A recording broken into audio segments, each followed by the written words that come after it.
Hello guys, welcome back to the channel. तो आज मैं एक नई वीडियो के साथ आया हूं जिसमें कि मैं ऑनलाइन पेमेंट स्कैम्स के ऊपर डिस्कशन करूंगा आप लोगों के साथ। सिंस मैं फाइनेंस के ऊपर वीडियोस बनाता हूं तो मेरे लिए ये बहुत इंपॉर्टेंट टॉपिक है, क्योंकि ऑनलाइन ट्रांजैक्शंस हम डेली करते हैं। साथ ही साथ जैसे कि स्टॉक मार्केट में भी अब जितने भी रेवोल्यूशन अब आ रहा है तो सब ऑनलाइन की तरफ जा रहे हैं, तो ये टॉपिक पर बात कर लेना भी बहुत जरूरी है। तो यहाँ पर मैं आपको साथ ही साथ बताऊंगा कि ये स्कैम्स कैसे होते हैं और किन तरीके से इनसे बचा जा सकता है। आप वीडियो को पूरा देखें। एंड अगर आपने मेरे चैनल को सब्सक्राइब नहीं किया तो प्लीज ये जल्दी जाके सब्सक्राइब कर दीजिए। और मैं आपको अब चलता हूं अपनी वीडियो की तरफ लेकर। अब जैसे कि ऑनलाइन पेमेंट स्कैम्स की हम बात कर रहे हैं तो ये ज्यादातर थर्ड पार्टी एप्स का यूज करके किए जाते हैं, जैसे कि फोन पे, गूगल पे, पेटीएम या यूपीआई का यहाँ पे इस्तेमाल किया जाता है। जैसे कि हम सबको पता है यूपीआई आज की तारीख में हमारे देश में बहुत ज्यादा चल रहा है। तो यूपीआई का फुल फॉर्म है यूनिफाइड पेमेंट्स इंटरफेस, जो कि डेवलप किया गया है by National Payments Corporation of India. इससे एक बैंक अकाउंट से दूसरे बैंक अकाउंट में आप पैसे बहुत इंस्टेंटली भेज सकते हैं और बहुत आसान है इसको यूज करना। बस आपको एक फोन चाहिए और एक स्टेबल इंटरनेट कनेक्शन चाहिए। साथ ही साथ आप भी कोई यहाँ पे सेंसिटिव इन्फॉर्मेशन भी आपको यहाँ पे शेयर करने की जरूरत नहीं है और 24/7 ये ऐप्स चलते रहते हैं। आज की डेट में ज्यादातर बैंक्स यूपीआई को सपोर्ट करते हैं और इसने हमारी जिंदगियों को बहुत आसान बना रखा है और इसी वजह से ये बहुत बड़ी सक्सेस है हमारी कंट्री के अंदर।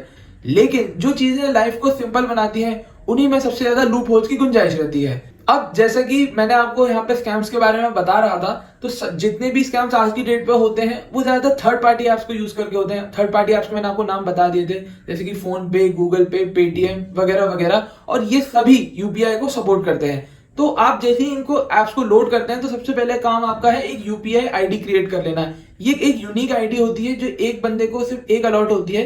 जैसे कि आपका ईमेल एड्रेसेस होते हैं वैसे ही एक यूपीआई आईडी भी होती है। आफ्टर आपने एक यूपीआई आईडी बना ली है, उसके बाद आपका काम है एक 4 डिजिट या 6 डिजिट का आपको एक पिन रखना है। ताकि अब ये पिन की क्या जरूरत है, पिन इसलिए जरूरत पड़ती है पिन की ताकि आपकी ट्रांजैक्शंस के प्रोसेस को सिक्योर किया जाए। अब आपको एक बात का यहाँ पे बहुत ध्यान रख लेना जरूरी है कि आप जब किसी भी व्यक्ति को पेमेंट कर रहे हैं आपको ये पिन तभी एंटर करना है, वरना पेमेंट रिसीव करते टाइम आपको इस पिन की कोई भी जरूरत नहीं है। तो आज के डेट में होता, अब जब आपको किसी को पेमेंट करनी हो तो आपको क्या चाहिए, सामने वाले की यूपीआई आईडी जो कि एक वर्चुअल एड्रेस है, और आज आपने दुकानदारों को देखा होगा क्यूआर कोड्स होते हैं उनके पास, या वो स्कैन करके आराम से पेमेंट कर सकते हैं। तो कितना आसान तरीका है। अब स्कैमर के लिए भी ये बहुत आसान है। वो क्या करेगा, आपको एक क्यूआर कोड भेजेगा, आपको बोलेगा कि इसको स्कैन करो तब जाके आपको पैसे आएंगे। तो आपने मान लीजिए स्कैन कर भी लिया, उसके बाद आपको ये ध्यान रखना है कि ये पैसे जा रहे हैं कि आने के लिए। रिसीव लिखा है वर्ड कि पे लिखा है। देखिए रिसीव कभी भी नहीं लिखा होगा आपको, क्योंकि स्कैन करने टाइम का मतलब ही यही है कि आपको सिर्फ जब सामने वाले को पेमेंट करनी है तब वो स्कैनर की जरूरत पड़ती है। रिसीव करते टाइम आपको कोई स्कैनर की जरूरत नहीं पड़ती है और कुछ भी स्कैन नहीं करना। तो ये बात का आपको बहुत ध्यान रख लेना है और यही इस पॉइंट के अंदर आपको मैं बता रहा था। अब जैसे ही आपने क्यूआर कोड स्कैन किया और फटाफट से पिन डाल दी तो आप समझ लीजिए हो गई गड़बड़। आपके पैसे हो जाएंगे डेबिट। जितने भी अमाउंट का उसने आपको क्यूआर कोड में मतलब उसने मेंशन किया होगा उतने अमाउंट से आपका बैंक अकाउंट हो जाएगा खाली। अब सवाल आता है कि ये स्कैम्स होते कैसे हैं और कैसे मतलब इनको उत्पन्न ये होते हैं स्कैम्स, यूपीआई आईडी कैसे, कहाँ। तो ये मैं अब आपको बता देता हूँ। फॉर एग्जाम्पल अब आप मान लीजिए मेरे पास एक एसी है मेरे घर पे, वो पुराना हो चुका है और मैंने नया एसी परचेज कर लिया है। अब ये पुराना एसी जो है वो मेरे को बेचना होगा, तो मैं क्या करूंगा, OLX जैसी साइट्स पे या क्विकर वगैरह जो भी होती है जिन पे हम सेकंड हैंड आइटम्स को बेच सकते हैं, वहां पे मैंने इनकी एक ऐड डाल दी, डिस्क्रिप्शन वगैरह इनका दे दिया, इनकी स्पेसिफिकेशंस कितने साल पुराना है क्या है वो सब मैंने डाल दिया।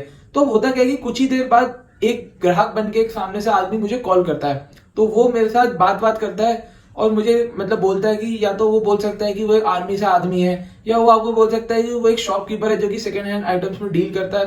तो वो आपसे इस तरीके से बात करते हैं कि आपको बहुत अच्छे से उनके ऊपर यकीन आ जाता है। तो जैसे ही आप उनसे बात करते हैं तो वो आपसे हल्का सा नेगोशिएट करेंगे, बट और वो भी बहुत ज्यादा नहीं करेंगे आपसे। आपके प्राइस जो आपने कोट किया होगा और जो वो कोट कर रहे होंगे उसमें भी बहुत ज्यादा डिफरेंस नहीं होगा।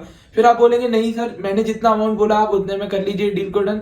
तो फिर वो आपकी बात बिल्कुल आराम से मान जाएंगे। तो आप भी हो गए बहुत खुश कि मैंने जितने प्राइस में सोचा कि भाई मेरा बिक जाएगा सेकंड हैंड आइटम, उतने में मैंने बेच लिया। अब वो आपको क्या बोलेगा, पेमेंट आपको कैसे करनी है, कैश में करनी है कि कैसे। तो आप जाहिर है कैश बोलेंगे, तो बोलेगा नहीं कैश में तो मैं नहीं कर पाऊंगा, थोड़ा इशू है मेरे को, मतलब कोई बहाना वाना वो मार देगा उसके बाद वो आपको भेजेगा एक क्यूआर कोड।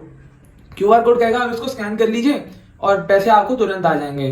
तो आप हो सकता है थोड़ा घबराएं, मतलब थोड़ा सोचें कि भाई कैसे मैं क्या करूं। तो वो क्या करेगा, ज्यादा से ज्यादा एक 5 रुपए का आपको क्यूआर कोड भेजेगा, बोलेगा इसे स्कैन करो।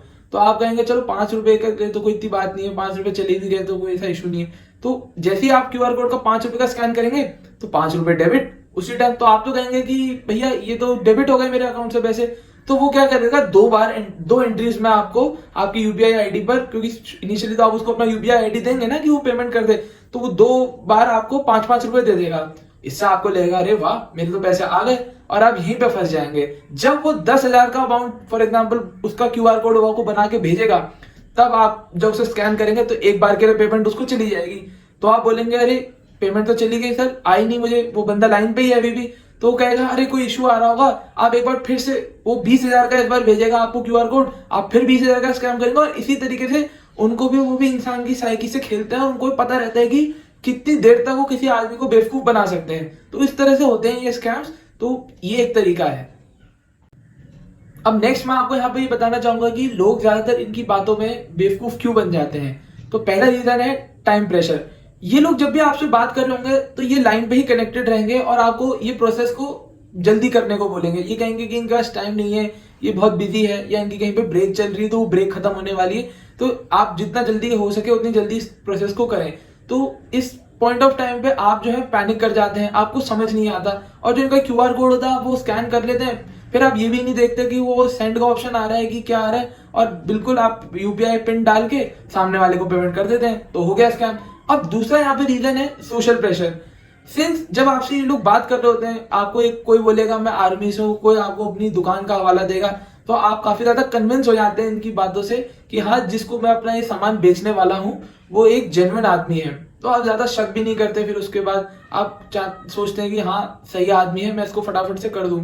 तो जैसे ही आप इसको मतलब आपको ये मतलब इतना कंफर्टेबल कर देंगे अपनी बातों में कि 1 मिनट के लिए जो नॉलेज आपको भी होगी उस पर भी आप डाउट करने लगेंगे। क्योंकि हम आजकल इतनी अवेयरनेस प्रोग्राम्स वगैरह चलते हैं, हमको ये समझाया जाता है, लेकिन फिर भी स्कैम्स तो हो ही रहे हैं ना। वो क्यों हो रहे हैं, वो इसी इनके बोलने के ढंग की वजह से ही तो हो रहे हैं।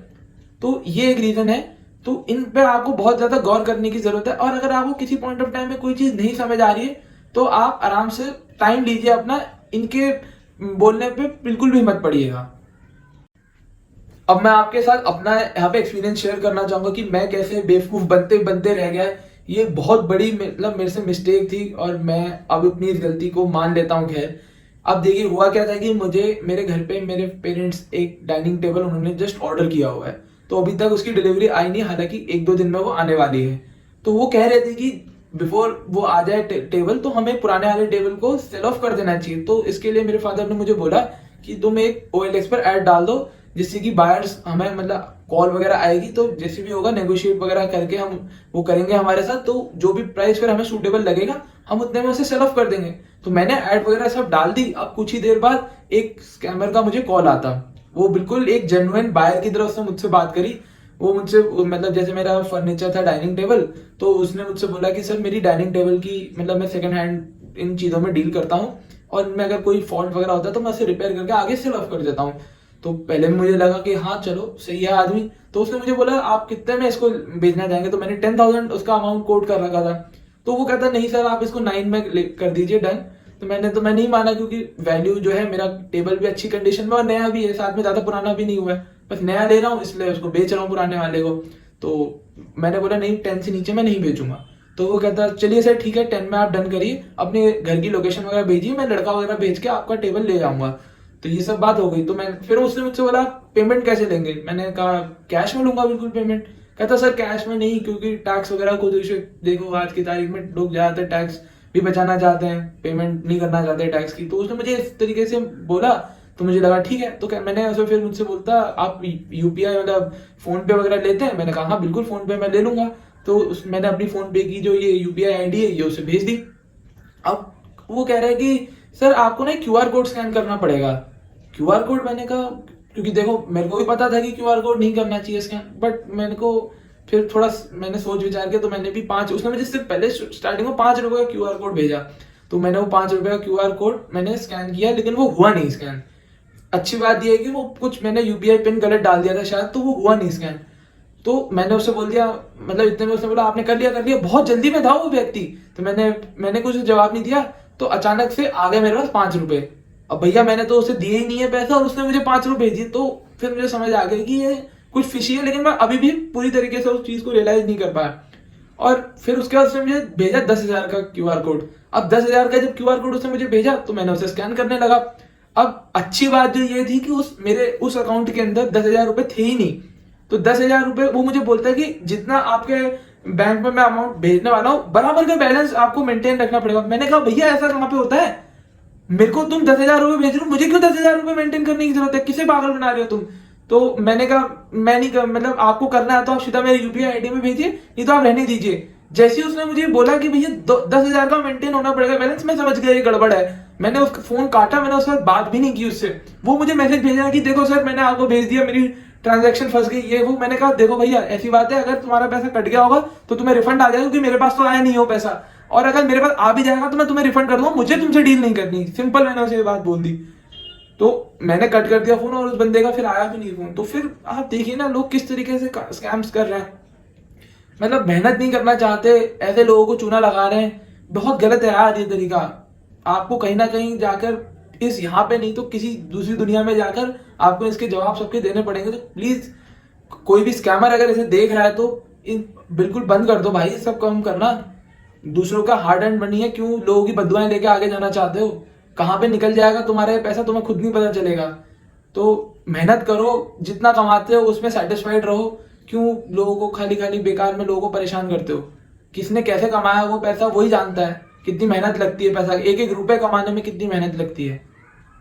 तो ये मैं उन लोगों को कहना चाहूंगा जो इस तरीके के स्कैम्स करते हैं, अगर मेरा वीडियो ये कहीं तक भी पहुंचता है तो। बस ये के लिए इतना ही था। अब मैं आपको कुछ सॉल्यूशंस एंड टिप्स बताऊंगा जिनकी मदद से आप इन स्कैम से बच सकते हैं। तो पहला तो क्यूआर कोड वाला स्कैन है, उसमें तो आपको सिंपल याद रखना है कि जब क्यूआर कोड को स्कैन करते हैं तो वो पेमेंट करने के लिए ही आपको यूपीआई पिन डालने की जरूरत है। पेमेंट लेते टाइम आपको कोई यूपीआई पिन डालने की जरूरत नहीं है। और खासकर अगर यहाँ पे वो आदमी बोले कि हाँ वो आपको पैसे आपके रिफंड कर देगा, डबलिंग हो रही है या ये एक नया तरीका है, तो आप उसकी बातों का बिल्कुल भी यकीन मत कीजिएगा। वो सब गलत बोल रहा है, सब आपसे झूठ बोल रहा है। अब हम आ जाते हैं बैंक वाले स्कैम्स के ऊपर जो पुराने टाइम से चले हुए आ रहे हैं, आज तक चल रहे हैं। यूपीआई वाला तो खैर भी नया आया है स्कैम, क्योंकि यूपीआई का कॉन्सेप्ट ही ज्यादा पुराना नहीं है। लेकिन ये जो ओटीपी वाला कॉन्सेप्ट है ये तो काफी टाइम से चल रहा है, जब से बटन वाले फोन है, क्योंकि ओटीपी तो पहले से आते थे। तो इसमें ये होता था कि जो लोग सामने आपसे बात कर रहे होते थे कॉल के ऊपर, वो आपसे बैंक रिप्रेजेंटेटिव बन के बात करते थे। नमस्कार सर, मैं एसबीआई हेड ब्रांच से स्वाति मिश्रा बात कर रही हूँ। बैंक आपके अकाउंट में 500 रिवॉर्ड पॉइंट ट्रांसफर कर रहा है सर। इस सुविधा का लाभ उठाने के लिए आपको अपने अकाउंट डिटेल्स हमारे साथ शेयर करने पड़ेंगे सर। Is it necessary? जी सर। 1 2 3 6 3 4. धन्यवाद सर, आपका कीमती समय देने के लिए धन्यवाद। आपके अकाउंट में रिवॉर्ड पॉइंट हमने ट्रांसफर कर दिए हैं। Okay. उसमें वो आपको कहते थे कि आपकी कस्टमर आईडी ब्लॉक हो गई, आपका क्रेडिट कार्ड या डेबिट कार्ड ब्लॉक हो गया, तो इस इशू को वो रिजॉल्व कर देंगे अगर हम उनके साथ थोड़ा कोऑपरेट करें तो। जब हम कोऑपरेट करते थे उनके साथ तो वो हमसे बातें करके सेंसिटिव इन्फॉर्मेशन जो कि ओटीपी है वो हमसे निकलवा लेते थे, माने कि वो इशू को रिजॉल्व कर रहे हैं। तो जैसे ही आपने उन्हें ओटीपी दे दिया तो आपके पैसे हो जाएंगे कट। तो इस चीज का भी आपको बहुत ध्यान रखना है कि ओटीपी भी आपको कभी भी किसी के साथ शेयर नहीं करना है। उसके बाद हम आ जाते हैं क्रेडिट कार्ड और डेबिट कार्ड की। अगर मैं अलग से बात करूं तो वो भी काफी ज्यादा सेंसिटिव इन्फॉर्मेशन कंटेन करता है, जैसे कि उसमें उसका नंबर तो कार्ड नंबर तो होता ही होता है, साथ ही में एक 3 डिजिट का सीवीवी नंबर होता है सर। तो वो भी आपको किसी के साथ कभी भी शेयर नहीं करना, क्योंकि सीवीवी नंबर भी बिल्कुल बहुत जबरदस्त चीज है। और अगर ये किसी के हाथ में लग गई तो वो आपको बैंक अकाउंट को खाली करने में बिल्कुल भी देर नहीं लगाएगा। और आपको जो भी अपनी क्रेडिट कार्ड की इन्फॉर्मेशन या डेबिट कार्ड की इन्फॉर्मेशन डालनी है तो मतलब रिलायबल साइट, जैसे कि आप कहीं ऑनलाइन शॉपिंग कर रहे हैं तो वहीं डालिएगा। जो सिक्योर नहीं है साइट्स उन पे बिल्कुल भी मत डालिएगा। जो साइट सिक्योर है उनका जो यूआरएल है वो HTTPS से स्टार्ट होता है। आप याद रखिएगा HTTPS होना चाहिए, S का मतलब होता है सिक्योर। अगर ये HTTP होगा तो दैट मीन्स ये एक अनसिक्योर साइट है, और फिर अगर आप अपनी कोई इन्फॉर्मेशन ऐसी साइट्स पे शेयर कर रहे हैं तो वो आप फिर अपने रिस्क पे ही कर रहे हैं। लास्ट में जाते जाते मैं आपसे यहाँ पर यही कहना चाहूंगा कि यूपीआई पिन आपको सिर्फ पेमेंट करते वक्त डालनी होती है। पेमेंट रिसीव करते वक्त आपको कोई यूपीआई पिन की जरूरत नहीं पड़ती। ये तो ऐसा ही होगा कि आप एक चेक के ऊपर साइन कर रहे हैं पेमेंट रिसीव करने के लिए, तो भाई ऐसा कहीं पे होता है कि क्या चेक के ऊपर आप साइन करेंगे पेमेंट को रिसीव करने के लिए? तो ये तो कुछ ऐसा ही आपसे सामने वाला करवा रहा है, तो उसकी बिल्कुल भी इस बातों पे आपको नहीं आना है। साथ ही साथ मैं ये जितनी बातें आपको आसानी से समझा रहा हूँ, इनको अगर इम्प्लीमेंट करने पे कोई आए तो ये उतना ही मुश्किल है, क्योंकि जैसे जैसे समय आगे जा रहा है ये स्कैमस्टर्स जो है, ये फ्रॉडस्टर्स जो है, ये भी और ज्यादा एडवांस होते जा रहे हैं। नए नए टेक्निक्स को ये डिस्कवर कर रहे हैं, इन्वेंट कर रहे हैं, ताकि जो ये स्कैम से कर रहे हैं उसे कंटिन्यू रखें ये। तो यहाँ पे भी एक थोड़ा सा तरीका है आपको आइडेंटिफाई करने का इन लोगों को, कि भाई जब भी कोई आदमी आपसे बात कर रहा है, डील कर रहा है किसी भी चीज के रिगार्डिंग, तो अगर वो बहुत जल्दी में है, आपको बिल्कुल भी टाइम नहीं दे रहा वो सोचने समझने का, तो कृपया करके उसके साथ आप ज्यादा उसकी बातों में ना आए। अपनी नॉलेज को भी बिल्कुल डाउट ना करें, जो आपको नॉलेज है करंटली उसके अकॉर्डिंग चले और देखें कि क्या आपके साथ हो रहा है या क्या आगे हो सकता है, फिर क्या रेपरकशंस है, मतलब पैसे ही कटेंगे यही रेपरकशन है। तो आपको इस चीज का ध्यान रखना है। सेंड वर्ड लिखा है, पे लिखा है, तो आपको उस पर बिल्कुल ध्यान रखना है। जल्दबाजी में कुछ भी नहीं करना, क्योंकि ये आपके साथ यही गेम खेलते हैं, तो टाइम प्रेशर के अंदर बिल्कुल भी नहीं आना है। सारा गेम जो है इनके हाथ में क्यों है, क्योंकि ये टाइम से आप लोगों को मार रहे हैं, तो टाइम के इनके झांसे में ना है, क्योंकि इनका तो खैर काम ही यही है। और साथ ही साथ अगर ये नेगोशिएट करते वक्त आपसे ज्यादा चूचापाट ना करें, क्योंकि कोई भी डील होती है तो उसमें नेगोशिएशन तो दबा कर होता है। अगर आपने 10,000 रखा तो सामने वाला शायद बिल्कुल आधा रेट बोलेगा, तो वो एक जेन्युइन बायर है, क्योंकि नेगोशिएशन अगर वो सामने वाला कर ही नहीं रहा है तो भाई एकदम से तो कोई डील होती नहीं है। तो ये भी एक बहुत बड़ा इंडिकेटर है कि सामने वाला अगर आपसे नेगोशिएट नहीं कर रहा है, आपकी बातों में एकदम आ जा रहा है, तो वो बंदा, आप उसे बेवकूफ नहीं बना रहे हैं, वो आपको बेवकूफ बना रहे हैं। इस बात का भी आप खास ख्याल रखें। तो बस आज के वीडियो में बस इतना ही। होप आपको ये वीडियो बहुत अच्छा लगा होगा। अच्छा लगा होगा प्लीज लाइक करिए। मेरे चैनल पे नए हैं तो प्लीज मेरे चैनल को जल्दी से सब्सक्राइब करिए एंड बेल आइकन को दबाना बिल्कुल भी ना भूलें। और ये वीडियो आपको कहीं भी इंफॉर्मेटिव लगा हो तो ज्यादा से ज्यादा मेरे इस वीडियो को शेयर करिएगा। टिल देन मिलते हैं एक नई वीडियो के साथ। Thank you so much for watching. Good bye.